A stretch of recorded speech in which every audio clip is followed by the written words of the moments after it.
불은 인류에게 큰 이득을 주기도 하지만 잘못 사용할 경우 아주 큰 손해를 주기도 합니다. 큰 불이 날 경우 주위에 있는 것을 모두 태워버리는 데다 순식간에 개인의 힘으로는 끌 수 없는 수준이 되어버리기 때문에 빠르게 119에 신고를 해야 합니다. 불이 났을 때 골든타임은 5분으로 소방차가 빠르게 현장에 도착할 경우 피해를 최소화할 수 있습니다. 그런데 신고가 빠르게 이루어지고 출동도 빠르게 이루어져도 불법 주정차된 차량들 때문에 소방차가 현장에 접근하지 못하는 경우가 발생하기도 합니다. 실제로 2015년에 있었던 의정부 아파트 화재 사고에서 5명이 사망하고 125명이 부상당했는데 이때 불법 주차된 차량 때문에 소방차 진입이 늦어져 피해가 더 컸었다고 합니다.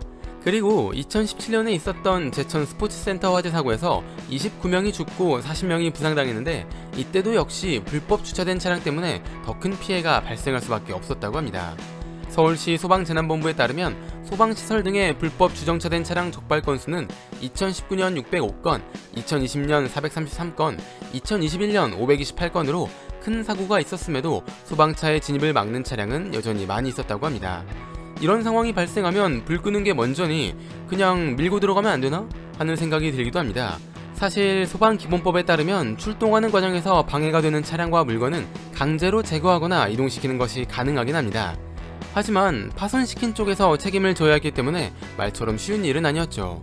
그래서 2017년에 있었던 화재 사고 이후 소방기본법을 개정해 출동하는 과정에서 강제 처분을 시켜도 차량 주인에게 보상을 하지 않아도 되게 만들었습니다.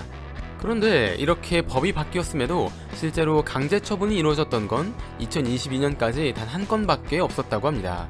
법이 바뀐 건 좋지만 실제로 강제 처분이 이루어질 경우 소방서로 오는 민원을 처리해야 하는 번거로움이 발생하기도 하고 강제 처분을 인정받으려면 긴급 상황인 것을 증명해야 하는데 현장에 도착하기 전까지 실제 상황인지 장난 전화인지 오인 전화인지 알 수 없어 강제 처분을 하는 것이 망설여졌기 때문입니다.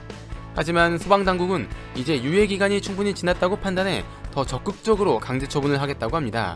불법 주정차된 차량을 보호하는 것보다 불을 끄고 사람을 구하는 것이 먼저라는 것이죠. 또 소방 전용구역에 물건 등을 쌓는 행위, 사이렌을 울리며 출동하는 소방차에 대해 진로를 양보하지 않거나 끼어들어 가로막는 행위 역시 불법이니 주의해야 합니다. 만약 내가 어딘가에 차량을 주차했다면 혹시 그곳이 불법적인 장소는 아닌지 다른 차량이 이동할 수 있는 길을 막고 있는 것은 아닌지 더 꼼꼼하게 따져봐야 할 것 같습니다. 뇌를 채워줄 은덩어리 지식들, 오늘의 은잡지 영상은 대한법률구조공단과 함께합니다.